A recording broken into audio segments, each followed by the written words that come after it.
Welcome to Hydrogen Rising, a bi-weekly podcast created and hosted by the global law firm K&L Gates. It brings you analysis of critical, cutting-edge issues impacting the global hydrogen market. We look forward to your engagement and feedback. And of course, don't hesitate to reach out if you have ideas about new topics you'd like us to cover. Hello, everyone. My name is David Wochner, and I'm a partner in the Washington, D.C. office of the global law firm K&L Gates. Thanks for joining us today for episode 4 of our podcast, Hydrogen Rising.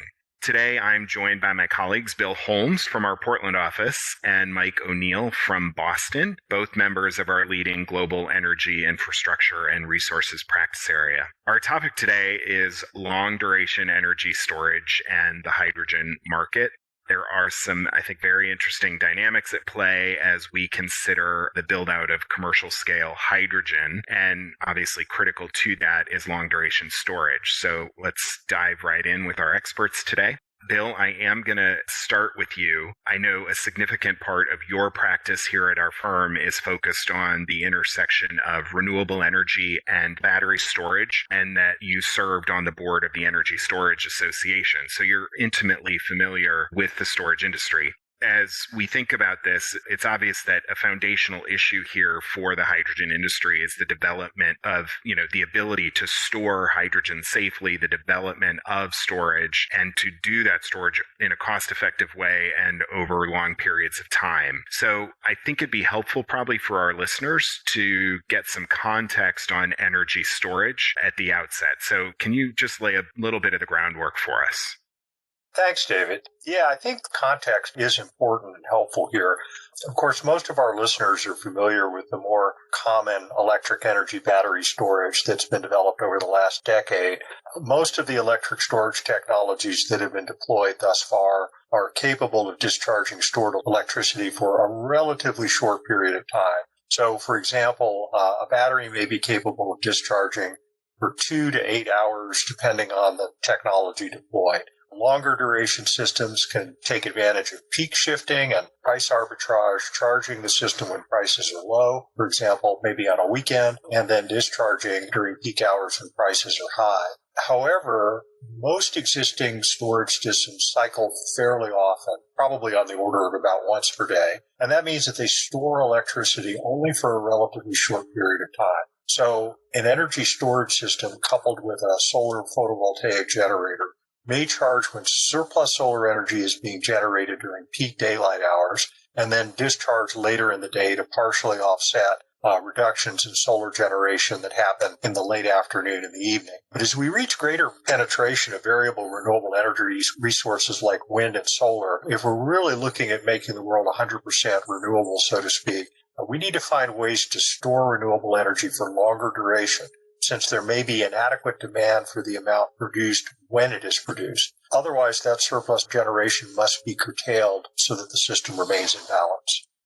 Thanks. And as someone who's made a career in the oil and gas industry, this is what I love. This is the intersection, right, of your practice as a renewable lawyer and mine, and where hydrogen comes in, that we're talking about, particularly with green hydrogen, taking electrons, generated from renewable energy and converting them into molecules. The conversion into molecules can help facilitate storage or end use. So can you talk to us a little bit about how that works, that storage of hydrogen, various examples, things like that? Yeah, so that's a really interesting possibility that we're looking at or beginning to look at today. So long-duration hydrogen storage, or it might better be called very long-duration hydrogen storage, can be achieved by a number of different means. So, for example, you could co-locate an electrolysis unit with a wind or a solar generator, and when that wind facility or solar generator is being curtailed, which is a bad thing, instead of curtailing the surplus electricity, the generator would continue to produce it, and it would sell it to a co-located electrolysis unit to produce hydrogen from water. The hydrogen could be delivered directly to a natural gas pipeline and blended in, subject, of course, to limits required to address safety and other key issues, and I'll leave that part to you and Mike. Or it could be used as a feedstock. or a methanization process that produces methane that could just be injected into the pipeline. If the local geology is right, hydrogen could also be stored in a depleted hydrocarbon reservoir or a salt cavern for later use. The stored hydrogen could perhaps later be used in a fuel cell, for example, or it could be used to produce an intermediate product in order to overcome hydrogen storage and transportation challenges. Interesting stuff. Yeah, for sure. So in that last point, for example, ammonia, and I know there's a lot of discussion about the transportation of hydrogen via ammonia, and my expectation is at some point we'll have probably an entire podcast focused on that. So to be determined later. But I think that foundation is helpful. I want to bring Mike in here because as we talk about things like underground storage and the like, obviously regulation is relevant. Mike, you and I, obviously, we've worked together for a long time. And I think most notably from the early years of kind of the reincarnation of LNG imports into the United States in the early to mid 2000s, when the U.S. started to shift from imports to exports of liquefied natural gas, resulting from the shale revolution, hydraulic fracturing, horizontal drilling. There were some very real concerns about whether our regulatory regime was adequate. Like, did, FERC's regulations, PHMSA's regulations, DOE's regulations adequately address the construction of the facilities, the operation of the facilities, the export of the LNG commodity? So with that in mind, thinking about here, we're talking about new commercial scale of a new commodity potentially. What does the regulatory landscape look like for hydrogen storage? Is there clarity? Are there gaps? Thanks, David. We have been working together for a long time. It's about 13 years by my count. And yeah, you're right that this is a really important issue because regulatory uncertainty can cause a lot of concerns in the marketplace, can chill investment, and it could cause a delay in a robust rollout of a hydrogen economy. The short answer is that multiple U.S. federal agencies can exercise jurisdiction over hydrogen storage equipment and those facilities, and likely will have a role in regulating hydrogen storage in the future. At the outset, we can probably expect the U.S. Pipeline and Hazardous Materials Safety Administration, or PHMSA, to exercise some regulatory jurisdiction over the interstate pipelines that transport gas. Right now, they generally transport natural gas, but that could include hydrogen sometime in the future and expand the role of hydrogen in the pipeline sector. So there is a regulatory hook for PHMSA in this context. PHMSA also exercises exclusive jurisdiction over storage facilities that serve interstate gas and oil pipelines and has rules that address the operations of underground storage for natural gas. The natural gas storage rules don't explicitly refer to hydrogen storage, but it's possible that PHMSA could extend those concepts from the gas storage context into the hydrogen storage context, particularly where those storage facilities are connected to pipelines, because the agency would just use the same statutory authority to regulate gas pipelines as hydrogen pipelines. To date, PHMSA has not explicitly extended this rule to hydrogen storage for underground facilities. It might not if it thinks that it could be vulnerable to legal challenge. But another one is FERC. FERC has an interesting dynamic when it comes to hydrogen storage. As you know, FERC regulates the construction and the terms and conditions of service for interstate natural gas storage systems. It does consider hydrogen storage to be a form of energy storage. So FERC has expressly stated that it considers bulk underground storage of hydrogen to be outside of the agency's jurisdiction at the moment. Interesting on PHMSA and whether they might apply the natural gas storage rules to hydrogen. There's a lot of interesting dynamics with PHMSA. I know PHMSA has had significant delays on getting rulemakings out for a number of statutory mandates that Congress has put out. So I guess maybe I'd say I wouldn't put money on the agency simply extending the rule to cover hydrogen, but I guess we'll have to wait and see on that. And I think the FERC point is an interesting one as well. I'm curious, other federal agencies or other areas of hydrogen, particularly where there's clarity on agency jurisdiction or where agencies are already exercising jurisdiction over hydrogen facilities?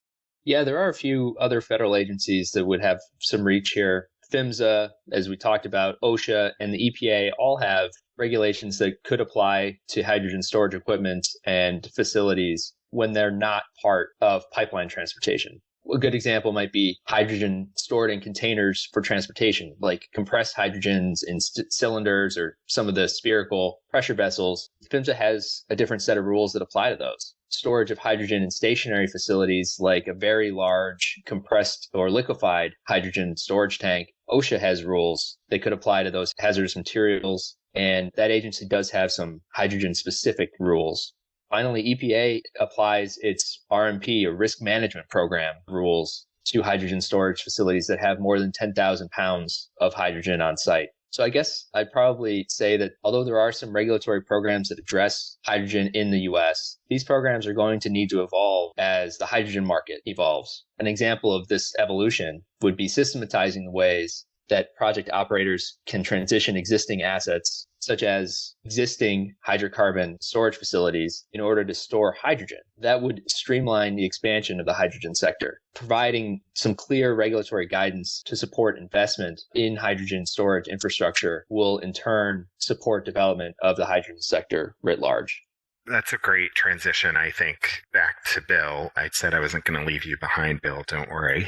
Mike just noted the importance of, clear regulatory guidance. And as regulatory practitioners, that's one of the things we strive for, right? In working with our clients, it obviously helps support private capital into a new sector like hydrogen. So my last question today, Bill, I'll put to you. With traditional battery storage, there, of course, has been uncertainty about how federal regulators would integrate renewables into the grid, would integrate battery storage into the grid. And I know there's been certainly consternation is maybe a gentle word regarding the Federal Energy Regulatory Commission's role in this process and actions they've been taking. There's also been some uncertainty around treatment of battery storage systems from a safety perspective. Yet it does seem like the battery storage markets are still moving forward. There's exciting companies out there like Key Capture Energy who are advancing battery storage in very real ways despite some of the regulatory uncertainty. So I guess as someone who works with clients and helps clients develop energy storage projects, I'd welcome your thoughts on this issue of regulatory certainty and how much of a threat is it really to the deployment of a greater hydrogen economy? That's a good question, David. And regulatory uncertainty is rarely a good thing, which is why I count on you and Mike to make those problems go away or help make them go away. The parties that provide financing to, for example, a hydrogen storage facility are going to want to be sure that that project will produce a stream of revenue and that stream of revenue will be sufficient to produce a return on investment or repay a project loan. If they are uncertain that the regulatory environment will permit that, they are likely to not make an investment in a facility or they may not provide financing. Another side of regulations is that they also have a really big role to play in whether and to what extent a new technology like hydrogen can be used for things like very long duration storage and how widespread that's going to be. So this is the push side rather than the obstacle side. We have, however, seen from the development of relatively recent technologies like wind and solar and storage, all of which are the last 10 to 20 years, becoming really omnipresent. We know that existing regulatory structures can produce barriers. Those barriers are often unintended, but they discourage useful technologies from taking root. And the obstacles to deployment are sometimes related to technology, they're sometimes related to economics, but they often come back to outmoded statutes or regulations. So I think our experience with renewable energy and storage have shown that incentives, attention to the removal of regulatory obstacles when they're identified, procurement goals, and other encouragements can be really useful for scaling emerging technologies that hold great promise. And hopefully we'll see something similar happening with hydrogen as it becomes more developed. I mean, your comment about outmoded statutes or regulations for someone like me who's lived in D.C. for 28 years rings true, Bill, for sure. And I do think, it's going to be challenging, particularly so We're recording this on November 13th. We will be having a new presidential administration at this point, it appears. And I think there's going to be challenges for a new administration to begin to bring some of those outmoded statutes and regulations into a new era and allow for greater development of hydrogen technology. So I think we've got an exciting future ahead. Look, guys, it's been really great having you on. Appreciate you taking a few minutes out of your day and spending time with us on Hydrogen Rising. It's, I think, rapidly shifting dynamics. So it may be that in a couple months, we ask you to come back and do another one and talk about some of the new developments. Thanks to all of our listeners for joining us today. Of course, if you have questions about the issues that we've talked about on this episode of Hydrogen Rising, please don't hesitate to reach out. And of course, stay tuned for the next episode of Hydrogen Rising in 2 weeks' time.